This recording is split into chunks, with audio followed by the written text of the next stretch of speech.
Feeling overwhelmed by life's uncertainties? Struggling with the fear of the unknown? In this sermon, Charles Spurgeon beautifully illustrates God's providence, assuring us that He cares for even the smallest details of our lives. Stay tuned to discover how this understanding can foster a sense of peace and trust in God's wisdom and guidance. Providence, a sermon delivered on Sabbath morning, April 11th, 1858, by the Reverend C.H. Spurgeon at the Music Hall, Royal Surrey Gardens. But the very hairs of your head are all numbered. Matthew chapter 10, verse 30. During this week my mind has been much directed to the subject of providence, and you will not wonder when I relate a portion of one day's story I was engaged to preach last Wednesday at Halifax, where there was a heavy snowstorm. Preparations had been made for a congregation of 8,000 persons, and a huge wooden structure had been erected. I considered that owing to the severe weather, few persons could possibly assemble, and I looked forward to the dreary task of addressing an insignificant handful of people in a vast place. However, when I arrived, I found from 5,000 to 6,000 people gathered together to hear the word, and a more substantial-looking place it has not been my lot to see. It certainly was a huge, uncomely building, but nevertheless it seemed well adapted to answer the purpose. We met together in the afternoon and worshipped God, and again in the evening, and we separated to our homes, or rather, we were about to separate, and all this while the kind providence of God was watching over us. Immediately in front of me there was a huge gallery, which looked an exceedingly massive structure, capable of holding 2,000 persons. This, in the afternoon, was crowded, and it seemed to stand as firm as a rock. Again in the evening there it stood, and neither moved nor shook. But mark the provident hand of God. In the evening, when the people were about to retire, and when there was scarcely more than 100 persons there, a huge beam gave way, and down came a portion of the flooring of the gallery with a fearful crash. Several persons were precipitated with the planks, but still the good hand of God watched over us, and only 2 persons were severely injured with broken legs, which it is trusted will be reset without the necessity of amputation. Now, had this happened any earlier, not only must many more have been injured, but there are 1,000 chances to 1, as we say, that a panic must necessarily have ensued similar to that which we still remember and deplore as having occurred in this place, had such a thing occurred, and had I been the unhappy preacher on the occasion, I feel certain that I should never have been able to occupy the pulpit again. Such was the effect of the first calamity, that I marvel that I ever survived. No human tongue can possibly tell what I experienced. The Lord, however, graciously preserved us. The fewness of the people in the gallery prevented any such catastrophe, and thus a most fearful accident was averted. But we have a more marvelous providence still to record. Overloaded by the immense weight of snow which fell upon it, and beaten by a heavy wind, the entire building fell with an enormous crash 3 hours after we had left it, splitting the huge timbers into shivers and rendering very much of the material utterly useless for any future building. Now, mark this. Had the snow begun 3 hours earlier, the building must have fallen upon us, and how few of us would have escaped we cannot guess. But mark another thing. All day long it thawed so fast that the snow as it fell seemed to leave a mass, not of white snow, but of snow and water together. This ran through the roof upon us, to our considerable annoyance, and I was almost ready to complain that we had hard dealing from God's providence. But if it had been a frost instead of a thaw, you can easily perceive that the place must have fallen several hours beforehand, and then your minister and the greater part of his congregation would probably have been in the other world. Some there may be who deny providence altogether. I cannot conceive that there were any partakers of the scene who could have done so. This I know, if I had been an unbeliever to this day in the doctrine of the supervision and wise care of God, I must have been a believer in it at this hour. O magnify the Lord with me, and let us exalt his name together. He has been very gracious unto us, and remembered us for good. Now when we look abroad into the world, we see, as we think, such abundant proofs that there is a God, that we are apt to treat a man who denies the existence of a God with very little respect or patience. We believe him to be willfully blind, for we see God's name so legible upon the very surface of creation that we cannot have patience with him if he dares to deny the existence of a creator. And in the matter of salvation, we have each of us seen in our own salvation such positive marks of the Lord's dealings with us that we are apt to be somewhat censorious and harsh towards any who propound a doctrine which would teach salvation apart from God. And I think we shall be very apt this morning to think hardly of the man who, having seen and heard of such a providence as that which I have just related, could fail to see God's hand. It seems to me that the hand of God in providence is as clear as in creation, and whilst I am sure that if saved at all I must be saved by God, I feel equally certain that every matter which concerns all of us in daily life bears upon itself the evident trace of being the handiwork of Jehovah, our God. We must, if we would be true believers in God, and would avoid all atheism, give unto him the kingship in the three kingdoms of creation, grace, and providence. It is in the last, however, that I think we are the most apt to forget him. We may easily see God in creation if we be at all enlightened, and if saved, we cannot avoid confessing that salvation is of the Lord alone. The very way in which we are saved and the effect of grace in our hearts always compels us to feel that God is just. But providence is such a checkered thing, and you and I are so prone to misjudge God and to come to rash conclusions concerning his dealings with us, that perhaps this is the greatest stronghold of our natural atheism, a doubt of God's dealings with us in the arrangements of outward affairs. This morning I shall not be able to go deeply into the subject, but very heartily can I enter into it, after being so great a partaker of his wonder-working power. From the text I shall draw 1 or 2 points. First of all, the text says, "The very hairs of our head are all numbered." From this I shall infer the minuteness of providence. Again, inasmuch as it is said of believers that the hairs of their head are all numbered, I shall infer the kind consideration, the generous care, which God exercises over Christians. And then, from the text, and from our Saviour's reason for uttering these words, I shall draw a practical conclusion of what should be the spirit and temper of the men who believe this truth, that the very hairs of their head are all numbered. First, then, our text very clearly teaches us the minuteness of providence. Every man can see providence in great things. It is very seldom that you find any person denying that when an avalanche falls from the summit of the Alps, the terrible hand of God is there. There are very few men who do not feel that God is present in the whirlwind and in the storm. Most men will acknowledge that the earthquake, the hurricane, the devastation of war, and the ravages of pestilence come from the hand of God. We find most men very willing to confess that God is God of the hills, but they forget that he is also Lord of the valleys. They will grant that he deals with great masses, but not with individuals, with seas in the bulk, but not with drops. Most men forget, however, that the fact which they believe of providence being in great things involves a providence in the little, for it were an inconsistent belief that the mass were in God's hand, whilst the atom was left to chance. It is indeed a belief that contradicts itself. We must believe all chance, or else all God. We must have all ordained and arranged, or else we must have everything left to the wild whirlwind of chance and accident. But I believe that it is in little things that we fail to see God. Therefore, it is to the little things that I call your attention this morning. I believe my text means literally what it says. The very hairs of your head are all numbered. God's wisdom and knowledge are so great that he even knows the number of the hairs upon our head. His providence descends to the minute particles of dust in the summer gale. He numbers the gnats in the sunshine and the fishes in the sea. While it certainly does control the massive orbs that shine in heaven, it does not blush to deal with the drop that trickles from the eye.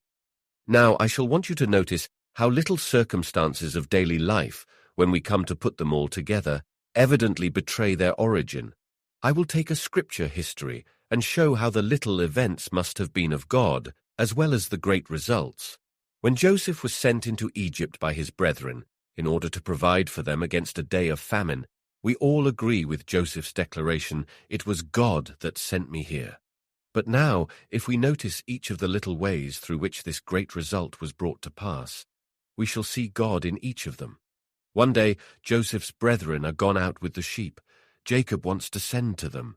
Why does he send Joseph? He was his darling son. He loved him better than all his brethren. Why does he send him away? He sends him, however. Then why should it have happened at that particular time that Jacob should want to send at all. However, he did want to send, and he did send Joseph, a mere accident, you will say, but quite necessary as the base of the structure. Joseph goes. His brothers are in need of pasture, and therefore leave Shechem, where Joseph expected to find them, and journey on to Dothan. Why go to Dothan?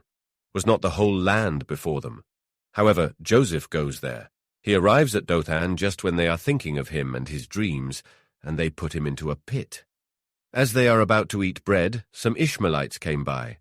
Why did they come there at all? Why did they come at that particular time? Why were they going to Egypt? Why might they not have been going any other way? Why was it that the Ishmaelites wanted to buy slaves? Why might they not have been trading in some other commodity? However, Joseph is sold, but he is not disposed of on the road to Egypt. He is taken to the land. Why is it that Potiphar is to buy him? Why is it that Potiphar has a wife at all? Why is it again that Potiphar's wife should be so full of lust? Why should Joseph get into prison? How is it that the baker and the butler should offend their master? All chance, as the world has it, but every link necessary to make the chain. They do both offend their master. They are both put into prison. How is it that they both dream? How is it that Joseph interprets the dreams? How is it that the butler forgets him? Why, just because if he had remembered him, it would have spoiled it all. Why is it Pharaoh dreams? How can dreams be under the arrangement of God's providence? However, Pharaoh does dream. The butler then thinks of Joseph. Joseph is brought out of prison and taken before Pharaoh. But take away any of those simple circumstances, break any one of the links of the chain, and the whole of the design is scattered to the winds. You cannot get the machine to work. If any of the minute cogs of the wheels are taken away, everything is disarranged.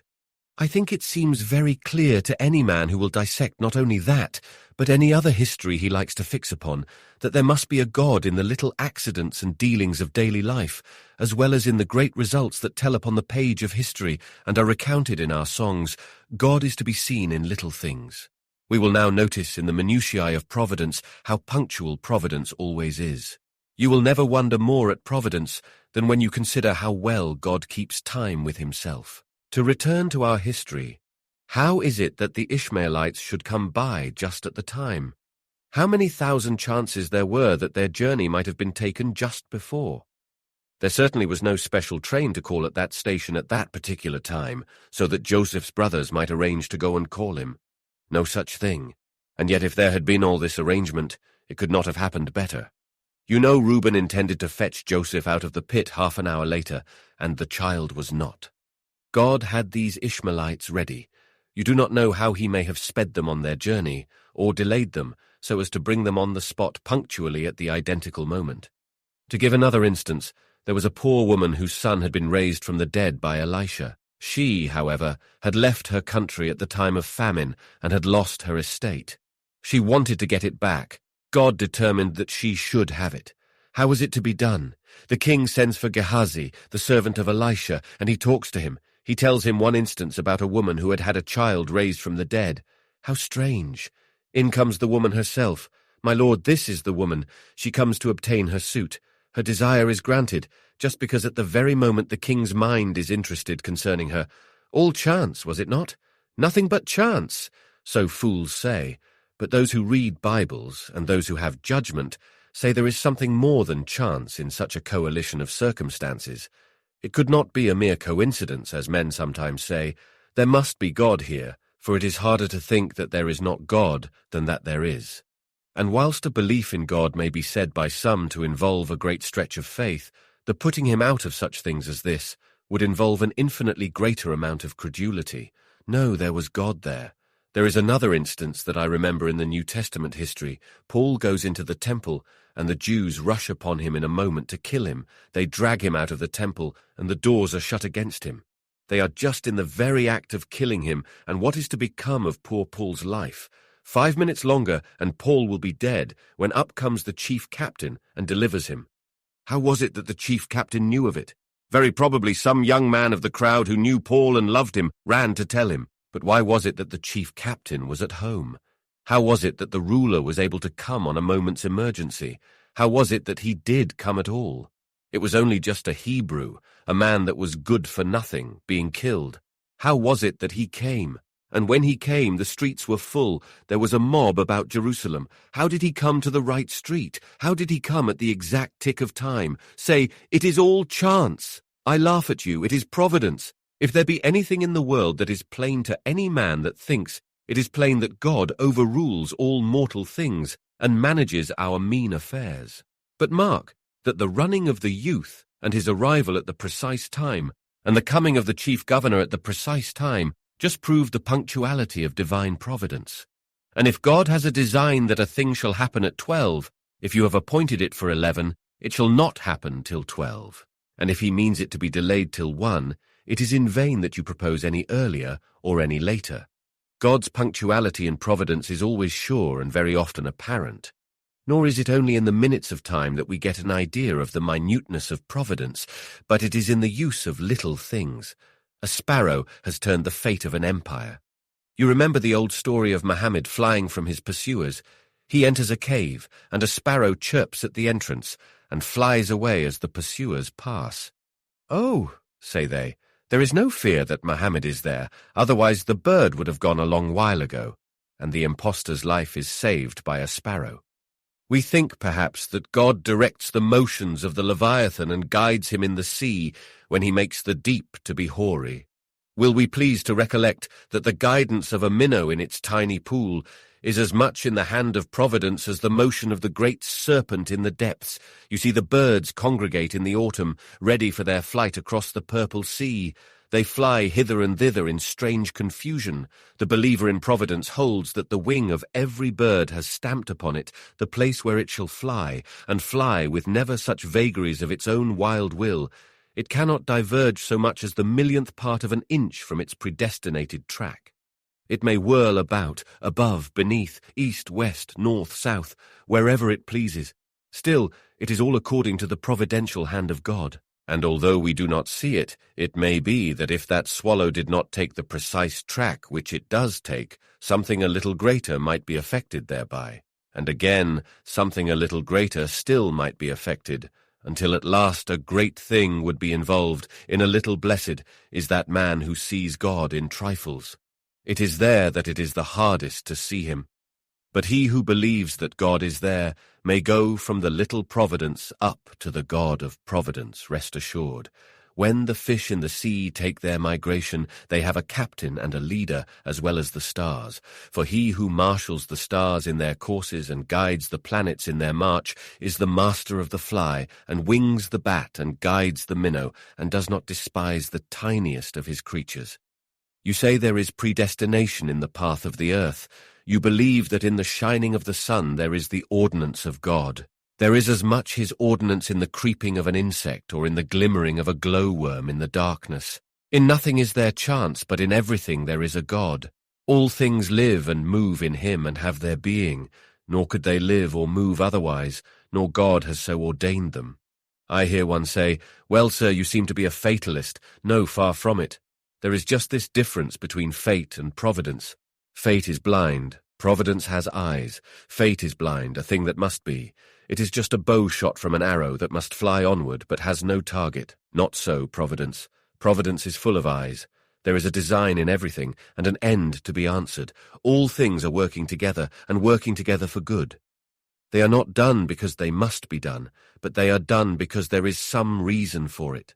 It is not only that the thing is because it must be, but the thing is because it is right it should be. God has not arbitrarily marked out the world's history. He had an eye to the great architecture of perfection when he marked all the aisles of history and placed all the pillars of events in the building of time. There is another thing that we have to recollect also, which will strike us perhaps more than the smallness of things. The minuteness of providence may be seen in the fact that even the thoughts of men are under God's hand. Now, thoughts are things which generally escape our attention when we speak of providence. But how much may depend upon a thought? Oftentimes a monarch has had a thought which has cost a nation many a bloody battle. Sometimes a good man has had a thought which has been the means of rescuing multitudes from hell and bearing thousands safely to heaven. Beyond a doubt, every imagination, every passing thought, every conception that is only born to die is under the hand of God. And in turning over the page of history, you will often be struck when you see how great a thing has been brought about by an idle word. Depend upon it, then, that the will of man, the thought of man, the desire of man, that every purpose of man is immediately under the hand of God. Take an instance. Jesus Christ is to be born at Bethlehem. His mother is living at Nazareth. He will be born there to a dead certainty. No, not so. Caesar takes a whim into his head. All the world shall be taxed, and he will have all of them go to their own city. What necessity for that? Stupid idea of Caesar's. If he had had a parliament, they would have voted against him. They would have said, "Why make all the people go to their own peculiar city to the census? Take the census where they live, that will be abundantly sufficient." "No," says he, "it is my will, and Caesar cannot be opposed." Some think Caesar mad. God knows what he means to do with Caesar. Mary, great with child, must take a laborious journey to Bethlehem. And there is her child born in a manger. We should not have had the prophecy fulfilled that Christ should be born at Bethlehem, and our very faith in the Messiah might have been shaken if it had not been for that whim of Caesar's. So that even the will of man, the tyranny, the despotism of the tyrant is in the hand of God, and he turns it whithersoever he pleases to work his own will. Gathering up all our heads into one short statement, it is our firm belief that he who wings an angel guides a sparrow. We believe that he who supports the dignity of his throne amidst the splendors of heaven maintains it also in the depths of the dark sea. We believe that there is nothing above, beneath, around, which is not according to the determination of his own counsel and will. And while we are not fatalists, we do most truly and sternly hold the doctrine that God hath decreed all things whatsoever that come to pass, and that he overruleth all these things for his own glory and good, so that with Martin Luther we can say, "He everywhere hath sway, and all things serve his might. His every act pure blessing is, his path unsullied light." The second point is the kind consideration of God in taking care of his people. In reading the text, I thought, there is better care taken of me than I can take care of myself. You all take care of yourselves to some extent, but which of you ever took so much care of himself as to count the hairs of his head? But God will not only protect our limbs, but even the excrescence of hair is to be seen after. And how much this excels all the care of our tenderest friends. Look at the mother, how careful she is. If her child has a little cough, she notices it. The slightest weakness is sure to be observed. She has watched all its motions anxiously, to see whether it walked right, whether all its limbs were sound, and whether it had the use of all its powers in perfection, but she has never thought of numbering the hairs of her child's head, and the absence of one or two of them would give her no great concern.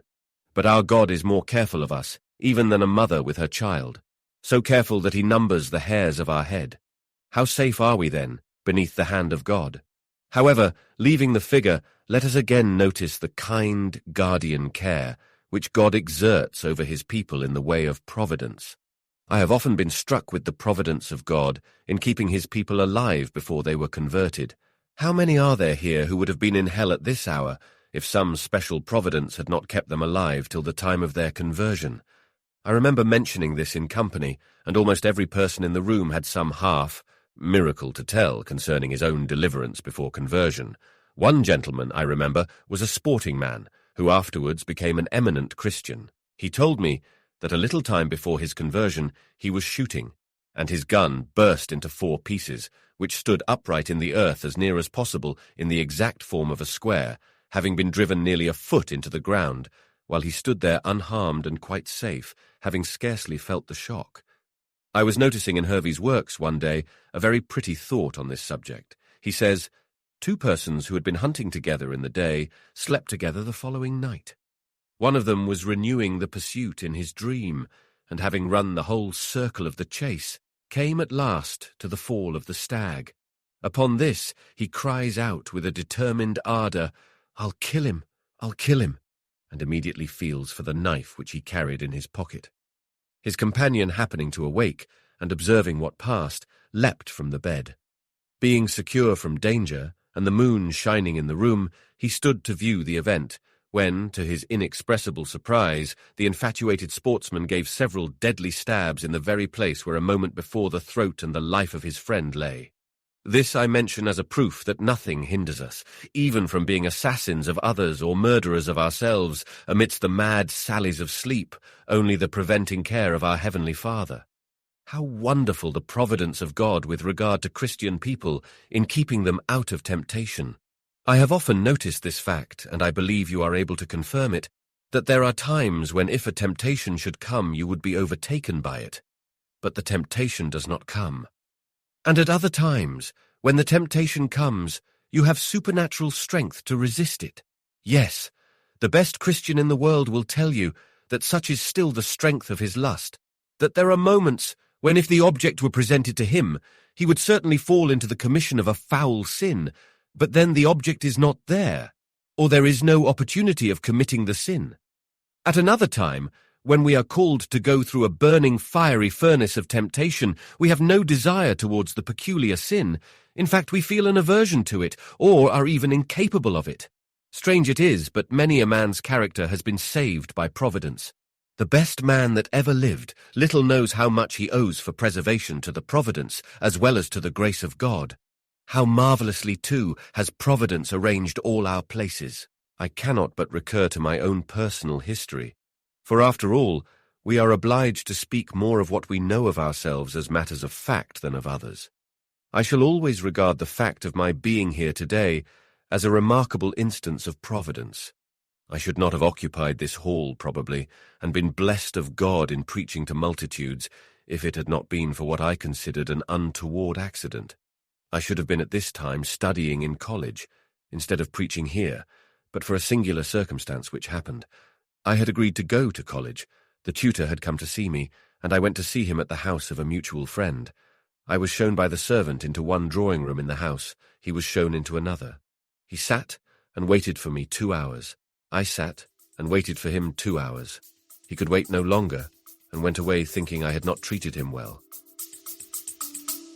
Stay with us. We'll be right back. Pause for a moment, dear listener. Have you ever pondered the timeless truths that lie within Charles Spurgeon's sermons? Charles Spurgeon, the Prince of Preachers, delivered over 3,000 sermons in his lifetime. Each one is a treasure trove of wisdom, holding messages that have the power to transform lives even today. Imagine a world where every single one of these sermons is brought to life, accessible to anyone, anywhere, at any time. A world where future generations can be enriched and inspired by Spurgeon's profound teachings. Your support can turn this vision into a reality. Don't let these timeless teachings fade into obscurity. Visit princeofpreachers.com now and give your best gift. Together, let's ensure that the transformative power of Spurgeon's sermons resonates with souls for generations to come. I went away and thought that he had not treated me well. As I went away, this text came into my mind: "Seekest thou great things for thyself? Seek them not." So I wrote to say that I must positively decline. I was happy enough amongst my own country people, and got on very well in preaching, and I did not care to go to college. I have now had 4 years of labor, but speaking after the manner of men, those who have been saved during that time would not have been saved, by my instrumentality at any rate, if it had not been for the remarkable providence turning the whole tenor of my thoughts and putting things into a new track. You have often had strange accidents like that. When you have resolved to do a thing, you could not do it anyhow. It was quite impossible. God turned you another way, and proved that providence is indeed the master of all human events. And how good, too, has God been in providence to some of you, in providing your daily bread. It is remarkable how a little poverty makes a person believe in providence, especially if he is helped through it. If a person has to live from hand to mouth, when day by day the manna falls, he begins to think there is a providence then. The gentleman who sows his broad acres, reaps his wheat and puts it into his barn, or takes his regular income, gets on so nicely that he can do without providence.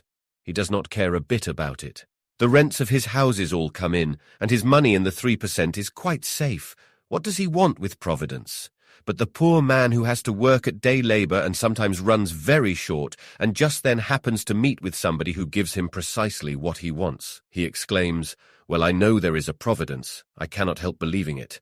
These things could not have come by chance. And now, In conclusion, brethren and sisters, if these things be so, if the hairs of our head are all numbered, and if Providence provides for his people all things necessary for this life and godliness, and arranges everything with infinite and unerring wisdom, what manner of persons ought we to be? In the first place, we ought to be a bold race of people. What have we to fear? Another man looks up, and if he sees a lightning flash, he trembles at its mysterious power. We believe it has its predestined path. We may stand and contemplate it, although we would not presumptuously expose ourselves to it. Yet can we confide in our God in the midst of the storm? We are out at sea. The waves are dashing against the ship. She reels to and fro. Other men shake because they think this is all chance. We, however, see an order in the waves and hear a music in the winds. It is for us to be peaceful and calm. To other men, the tempest is a fearful thing. We believe that the tempest is in the hand of God. Why should we shake? Why should we quiver? In all convulsions of the world, in all temporal distress and danger, it is for us to stand calm and collected, looking boldly on. Our confidence should be very much the same, in comparison with the man who is not a believer in Providence, as the confidence of some learned surgeon who, when he is going through an operation, sees something very marvelous, but yet never shudders at it, while the ignorant peasant, who has never seen anything so wonderful, is alarmed and fearful and even thinks that evil spirits are at work. We are to say, let others say what they please. I know God is here, and I am his child, and this is all working for my good. Therefore will not I fear, though the earth be removed, and though the mountains be carried into the midst of the sea. Especially may I address this remark to timid people. There are some of you who are frightened at every little thing. Oh, if you could but believe that God manages all, why, you would not be screaming because your husband is not home when there is a little thunder and lightning, or because there is a mouse in the parlor, or because there is a great tree blown down in the garden. There is no necessity for you to believe that your brother-in-law, who has gone to Australia, was wrecked, because there was a storm when he was at sea. There is no need for you to imagine that your son in the army was necessarily killed because he happened to be before Lucknow. Or, if you think the thing necessary, still, as a believer in God's providence, you should just stand and say that God has done it, and it is yours to resign all things into his hands. And I may say to those of you also who have been bereaved, if you believe in providence you may grieve, but your grief must not be excessive. I remember at a funeral of a friend hearing a pretty parable which I have told before, and will tell again. There was much weeping on account of the loss of a loved one, and the minister put it thus. He said, "Suppose you are a gardener employed by another. It is not your garden, but you are called upon to tend it, and you have your wages paid you. You have taken great care with a certain number of roses. You have trained them up, and there they are, blooming in their beauty. You pride yourself upon them. You come one morning into the garden, and you find that the best rose has been taken away. You are angry. You go to your fellow servants and charge them with having taken the rose. They will declare that they had nothing at all to do with it, and one says, 'I saw the master walking here this morning. I think he took it.' Is the gardener angry then? No. At once he says, 'I am happy that my rose should have been so fair as to attract the attention of the master. It is his own. He has taken it. Let him do what seems him good.' It is even so with your friends. They wither not by chance. The grave is not filled by accident. Men die according to God's will. Your child is gone, but the master took it. Your husband is gone. Your wife is buried. The master took them. Thank him that he let you have the pleasure of caring for them and tending them while they were here, and thank him that as he gave, he himself has taken away. If others had done it, you would have had cause to be angry, but the Lord has done it. Can you then murmur? Will you not say, 'Thee at all times will I bless, having thee I all possess. How can I bereaved be, since I cannot part with thee?' And pardon me when I say finally that I think this doctrine, if fully believed, ought to keep us always in an equable frame of mind. One of the things we most want is to have our equilibrium always kept up. Sometimes we are elated. If I ever find myself elated, I know what is coming. I know that I shall be depressed in a very few hours. If the balance goes too much up, it is sure to come down again. The happiest state of mind is to be always on the equilibrium. If good things come, thank God for them. But do not set your heart upon them. If good things go, thank God that he has taken them himself, and still bless his name. Bear all. He who feels that everything comes to pass according to God's will has a great mainstay to his soul. He need not be shaken to and fro by every wind that blows, for he is fast bound, so that he need not move. This is an anchor cast into the sea. While the other ships are drifting far away, he can ride calmly through. Strive, dear friends, to believe this, and maintain as the consequence of it that continual calm and peace which renders life so happy. Do not get fearing ills that may come tomorrow. Either they will not come, or else they will bring good with them. If you have evils today, do not multiply them by fearing those of tomorrow. Sufficient unto the day is the evil thereof. Oh, I would to God that some of you who are full of carking care and anxiety could be delivered from it by a belief in Providence. And when you once get into that quiet frame which this doctrine engenders, you will be prepared for those higher exercises of communion and fellowship with Christ, to which distracting care is ever a fearful detriment, if not an entire preventive. But as for you who fear not God, remember, the stones of the field are in league against you. The heavens cry to the earth, and the earth answers to the heavens, for vengeance upon you on account of your sins. For you there is nothing good, everything is in rebellion against you. Oh, that God might bring you into peace with him, and then you would be at rest with all beside. Seek first the kingdom of God and his righteousness, and all these things shall be added to you. The Lord bless you in this, for Jesus' sake. Amen. Thank you for tuning in to today's episode of Spurgeon's Sermons. We trust that the teaching you've just heard has been a source of encouragement and spiritual nourishment.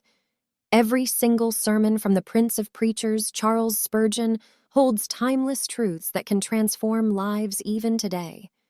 Imagine the impact of bringing more than 3,000 of Spurgeon's sermons to life through this daily podcast. Your generous support can make this vision a reality. By giving your best gift today at princeofpreachers.com, you play a pivotal role in sharing these profound teachings with countless souls around the world. Remember, it's not just a donation. It's an investment in spiritual growth, in changed lives, and in the spread of the gospel. So please take a moment to visit princeofpreachers.com and contribute towards this transformative mission. Your support truly makes a difference,